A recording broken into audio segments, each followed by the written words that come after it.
Hey, what's up, everybody? I'm recording this in the car, so I'm sorry there's no video today, but wanted to talk about something interesting that has come up in the last couple of weeks around CrossFit and whether or not it's losing popularity. And what brought this up was that I saw Jason Khalipa was on, a Lewis Howes recently, and other people had noticed not too long ago that NorCal CrossFit, which is one of the biggest brands in CrossFit, had recently dropped CrossFit from its name and just became NorCal Fit. And we've seen this, not just with NorCal CrossFit, but other brands dropping, the CrossFit name from their brand or distancing itself from them. Maybe not entirely abandoning CrossFit, because even Jason Khalipa says that, they still train CrossFit athletes, they still have dedicated CrossFit classes, but that a lot of these gyms are diversifying their brands, and so we wanted to share our thoughts on it. Again, this is not a critique of CrossFit necessarily, but just some concepts and what our opinion is to maybe why it's finally maybe losing popularity, and I guess from our perspective, just that fitness in general should be something, any system like the one that we try to teach people should be about,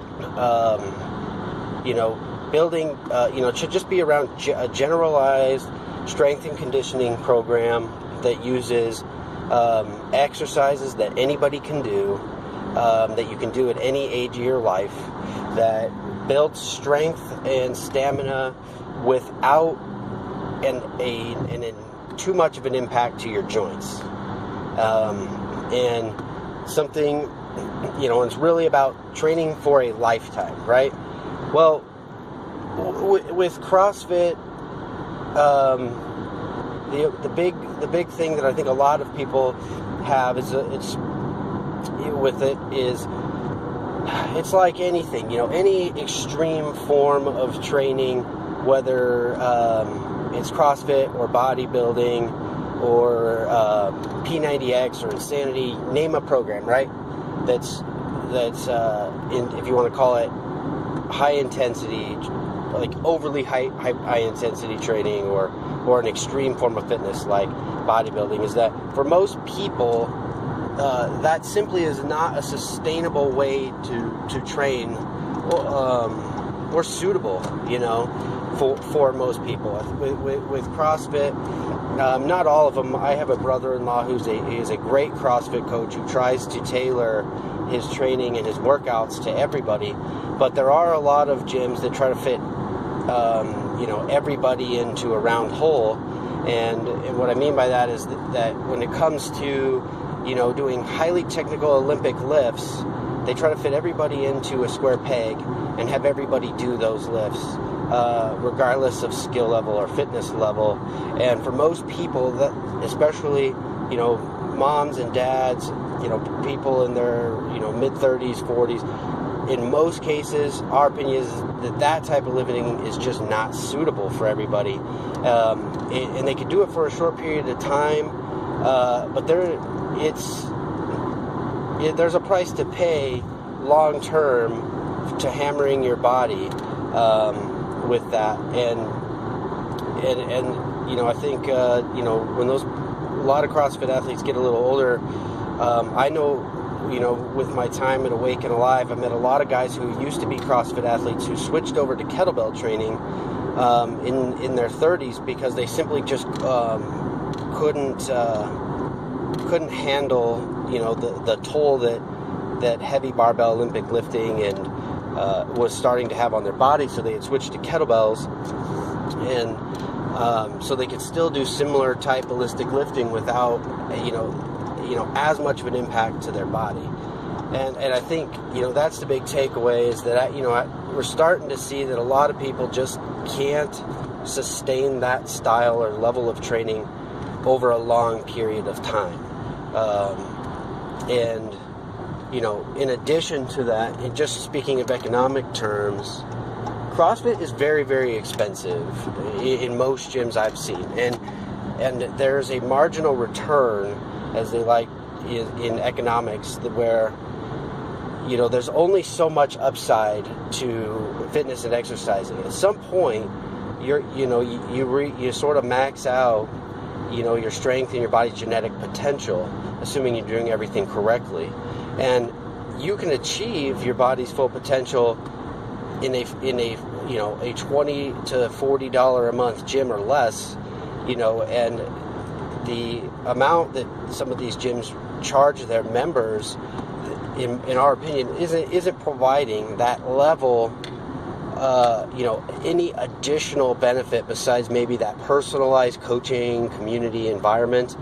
The marginal benefit to someone's health and their fitness, that price just over a long period of time just may not be worth it. And for somebody with, multiple kids, it just, again, just strictly financially, it may not be sustainable for most people. But anyways, that's our 2 cents on it. It just really comes down to, over the long period of time, it just financially and physically, that CrossFit is an extreme for most people. It's, to us, it's a sport, and for the core athletes that train to compete, it's great, and obviously is something that they have to do, right? But for the average person, you can get in amazing shape using CrossFit type methods, high intensity training methods, without doing highly technical exercises. I think what we want to teach people is that your workouts should be intense. They should stimulate your entire nervous system. They should get you going, but they should have high intensity, not high impact. If your joints hurt, if you can't walk for 5-6 days, you're probably doing too much. Now, there is something to being sore and needing to recover. That's kind of one way that you're actually working out hard enough to stimulate an adaptive response. But you should never feel as if your back or your pelvis or your knees or your elbows or wrists hurt. And exercise should certainly never put you in a position to be injured. And that's another thing that's been beaten like a dead horse with CrossFit. But you take highly technical exercises, you start doing them for time, you're going to pull, especially amongst a lot of guys who are competitive athletes, you're going to pull their ego into it. And when you start getting tired, it becomes about beating the guy next to you, and proper form and technique in many ways goes out the door. And a lot of good coaches will teach guys to try to quiet their ego for the purpose of avoiding injury. But in the end of the day, it's about time, and it's about completing the workout as fast as possible so you can beat the guy next to you. And in a competitive setting, that's fine with the competitive athletes.